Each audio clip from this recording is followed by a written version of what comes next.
was my review for the Real Housewives of Potomac Season 8, Episode 1. Just got back from BravoCon, and y'all saw the content. Pop Rose showed out, and this would have never happened if it wasn't for y'all's support, so I want to thank y'all from the bottom of my heart. I have a lot of videos to do. I have Potomac, Married to Medicine, which, by the way, Black Bravo Sunday night, it delivered. I loved both premieres, shockingly. So I'm excited to talk about this episode to y'all. But just be patient with me, please, because I'm going out of town again on Thursday, but a ninja is trying.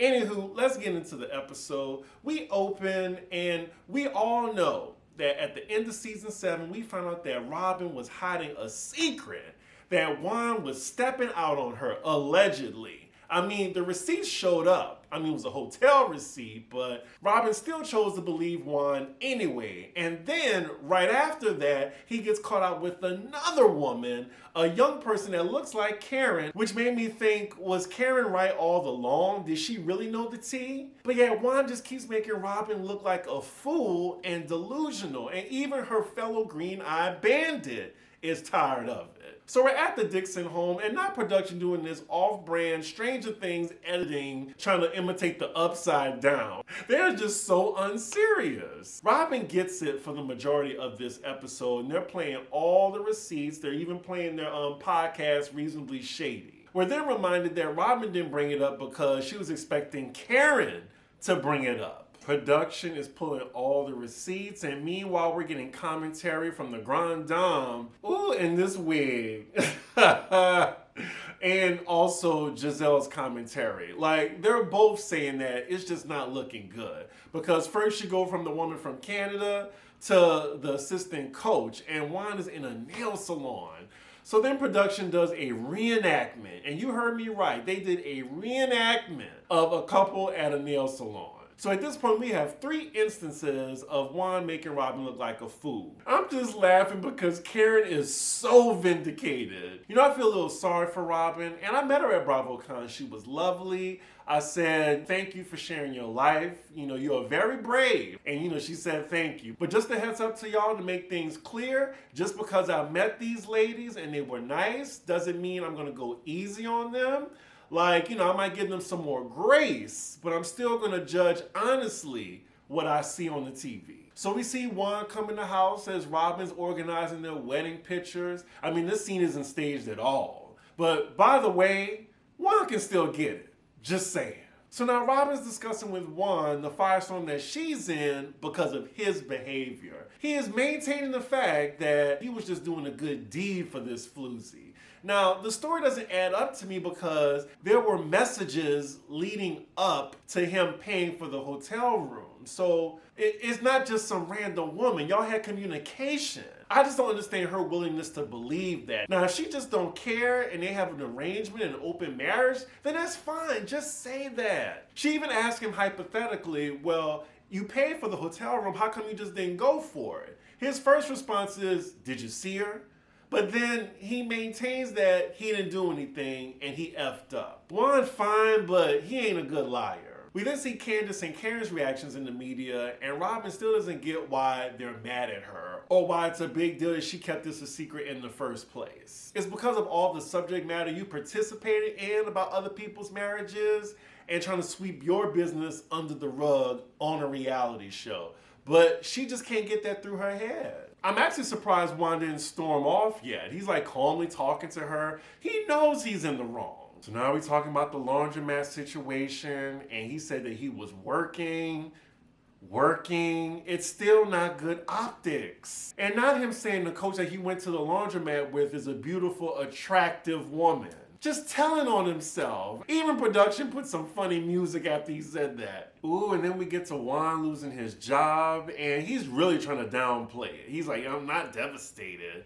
I mean, this is some serious allegations. It all happened under your watch. That's why you no longer coach for that team. Not him saying we didn't win enough basketball games. What? Oh man, this scene frustrating me. And Juan, you can't say you're minding your business when sexual misconduct is happening on your watch. So then they end this conversation on Juan saying we need to focus on more important things like raising our boys, which is, I think, the only reason why they're together at this point. What happens when they're grown and leave the house? What about let's focus on trusting each other? Let's focus on me not embarrassing you. Let me focus on me showing you that I don't take you for granted. Something. Rob.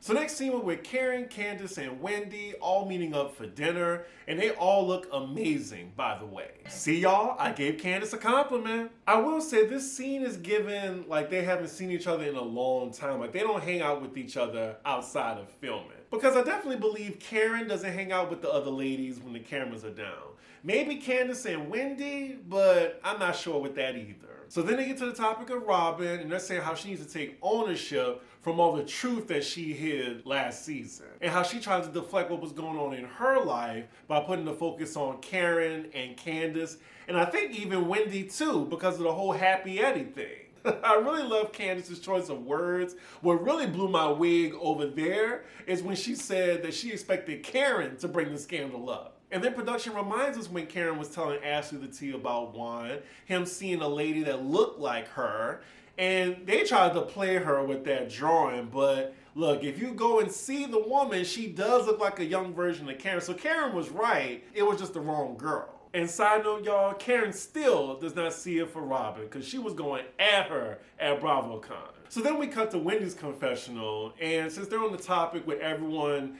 sharing all of their lives on reality, Wendy says she definitely does that. But then Messy Production asks, well, what do you think about Karen? Does she do that? Wendy doesn't even answer the question. She's just like, next question, and then busts out laughing. I agree with her. I think, the Grand Dame shares what she wants to share unless she can no longer hide it, like with raised tax issues. So then the ladies are calling Robyn delusional, accusing her and Juan of an arrangement, questioning if the marriage certificate is real, the whole nine. So we know definitely that the next time they see Robyn, it's gonna be brought up. So next scene we're with Ashley in her new house. It's 4 bedroom, 5 baths, 3,400 square feet, just her and the kids, and Michael's name is on the lease. Oh man, he really got her with that prenup. That house should be in her name and she should be getting spousal support on top of the child support. Is Sutton really the only one doing it right? Ooh, those kids look bad. And there are really 2 little mini Michael Darbys running around. She says in her confessional that, oh, it's just me raising these 2 kids. And then in the next shot, we see the nanny helping her. We then find out that Ashley still doesn't know where she is financially with her ex-husband. Well, they're still married actually. And she says she's in no rush to find that out because, he's still paying the mortgage on this house. So she's good for now. So then Ashley's on FaceTime with Giselle, and she's talking about how she just came from the Bahamas with Michael. They just went as co-parents and friends. She is not in no rush to get divorced. Yeah, so unfortunately for Ashley, the gist of it is she ain't getting no extra money outside of child support. She'll be lucky if she get him to continue paying the mortgage on that house. So Giselle invites Ashley along with Charisse for an intervention for Robyn because Juan really got her out here looking crazy and Giselle is concerned, genuinely. So she wants to sit her down and tell her like it is as a friend. So then we cut to Ashley's confessional and she reminisces all the time she tried to tell Robyn about her marriage and then getting cussed out because of it. So next scene we're with Mia, who I totally forgot about, by the way. But we see that she moved out of that big house because I guess they're going through financial issues. And she says they went from 11,000 square feet to 1,500 square feet. And I'm thinking, is that enough room for her and her family? I'm sure it wasn't a shock to anybody that Mia and Gordon were renting that house last season. So now they're living in North Bethesda. And people in the chat, let me know how far that is from Potomac. So the scene between Mia and Gordon, we can tell that there's a tension between them, and it looked like Mia's acting like, I didn't sign up for this. I need to be living the life I'm accustomed to. So I can see why, present day, she is where she is now. My question is, do y'all feel bad for Gordon? Because at the end of the day, he did get fleeced by a floozy. Gordon's saying he has no reason why they got rid of him as a CEO. And I think Giselle called it at the reunion last year. Embezzlement. embezzled. Okay, this scene is dragging on a little bit too long for me. I don't care about their finances and Mia not drinking, technically. Fast forward. So next scene, we're at Giselle's house where she's being met by Charisse as well as Ashley, and they're just talking about what they're gonna say to Robyn when she gets there. Giselle seems genuinely concerned for Robyn, and I believe it because that's probably her only real friend on the cast, low-key. But she invited Ashley and Charisse there because not only are they day ones on this franchise, but also they've gone through similar things in their marriage. They're talking about the laundry and the nail salon situation, and Giselle said Robyn told her that she just doesn't care, that she's numb to it. And I'm pretty sure Giselle added that little spice to it. I don't think Robyn says she's just numb to it all. But to these ladies, they feel like Robyn's putting her head in the sand because, I don't know, like, is the D that good, Robyn? Or do you just really want, like, a mother and father in the home for the boys? I don't know, I wish they just came out and said that they have an open marriage or just an understanding. Like, that's better than making Robyn look like a fool. So we see Robyn pulling up and Giselle gets some steps. Like, the way these ladies had to, like, tiptoe down. What season was that? Was that season 7 or 6 when Candace was coming down tiptoeing with the wine? Y'all remember. So quick side note before we get into the Robyn intervention, like the episode I'm watching, I think it skipped the scene with Giselle showing off her new boo and they're eating sushi together. And she's telling us how the kids know him now. I could have sworn I saw it on the Bravo app, but I'm looking at it now and they completely skip over that part. Is it just me? Anywho, I mean, I'm glad for Giselle, you know, she getting the pipes clean or whatever, but I'm wondering why did they cut it out? But anyway, Robyn arrives and it seems like she has no idea that she and Juan are going to be the main topic of conversation. So they sit Robyn down and they give her a disclaimer that they care for her and this is just an open forum to like just be honest with her and tell it to her like it is. So Ashley goes first and talks about Juan's questionable behavior, and Robyn stops her there and says the laundromat thing was fake, there was nothing going on. But they're trying to tell her that it's not the fact that something happened or not, it's just the optics given the situation that Juan put you in before. I mean, at least the conversation didn't go left. It's just Robyn is still doing what she always do, defending Juan. So Robyn tells the ladies that she knew that Juan was going to the nail salon with the coach and warned him that, you know, the block is hot, maybe somebody will photograph you. He said, oh, whatever. And she tells the ladies, well, what I was supposed to do? Like, tell him stay in the house? And they're like, yes, you should have. But Robyn don't care. Giselle's trying to get it through Robyn's lace front that Juan isn't thinking about how this will affect her. I feel like we all have a friend that's just that stubborn and they're just gonna have to learn themselves. Ain't nothing you can say. Robyn's getting frustrated now and Charisse is just trying to tell her that they're concerned about her. Robyn says that her joy's already been taken away because of the firestorm that she's in. And she's like, what do you want me to do, Giselle? What do you want me to do? This made me think, love is blind and it'll take over your mind.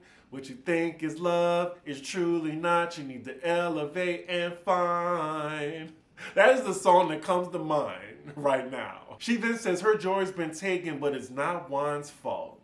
They're just looking at her. Sis is lost. They're all telling her, well, it is Juan's fault. While I must say, this is the most genuine I've seen Giselle in a very long time. It's because it's someone she actually cares about on the cast, I think. So then Charisse interjects and she actually starts getting emotional because she's not saying that their situations are exactly the same, but she sees similar things going on that Charisse used to do, like giving her husband a million passes until she couldn't just take it anymore. Charisse is basically saying that Robyn is in denial about the woman in Canada.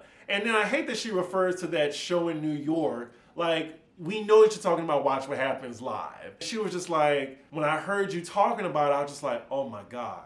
And Robyn did sound like a fool on Watch What Happens Live. It's like, girl, he's clearly lying to you, but you're still turning a blind eye to it. Poor Robyn, she says once again that she believes what Juan is saying. And they even bring up to her, like, but he was still communicating with her. It wasn't just some random woman that he paid her hotel. Like, there was communication up to that. So Robyn does admit that she was angry about the communication thing. She said she was angry. She told him to get the fuck out. Giselle's like, pause. When you told me to get the fuck out, did he leave? She's like, no. And they all bust out laughing. Will she ever hold Juan Dixon accountable? I think the answer is no. Giselle then asked a question that I would in this situation. She says, well, just so happened if he did this again, would you put him out? And Robyn says yes, but I don't believe her. Okay, Giselle, she really holding Robyn feet to the fire about this. I mean, I believe it, y'all. I mean, I know we hate Giselle, but I'm gonna give her that. We then cut to all the women just saying that, like, they don't believe Juan, but at the end of the day, it matters what Robyn believes. And she's gonna believe his ass. So after hearing all this from three women that obviously care about her, Robyn is saying, I feel like y'all are frustrated that I'm not saying what y'all want me to say, which is, fuck Juan. I'm divorcing him. Ashley and Sharice was like, no, we're not saying that. And Giselle's like, well, I'd be perfectly fine if you said that. So this conversation ends again with Giselle just reassuring Robyn that they care about her and they have her back. And Robyn just wants to get through this, and she loves Juan. I'm not sure if this was a productive conversation, but they're going to have this conversation again when Karen, Wendy, and Candace are in the room. So I hope she's ready. So as we see Robyn sip her drink, we see that she is totally fine with remaining in a state of delusion, and that is where the episode ends. I thought this was a great premiere. I was definitely entertained. I can't wait to see all the ladies get together for their first event, just to see what the dynamics are. And I also can't wait for the new girl. Like, I saw a clip of her today, and I like her. But yeah, y'all let me know what y'all think of the premiere. Did y'all enjoy it? With that, make sure y'all like, comment, and subscribe. And I will see y'all for my Married to Medicine review. Bye.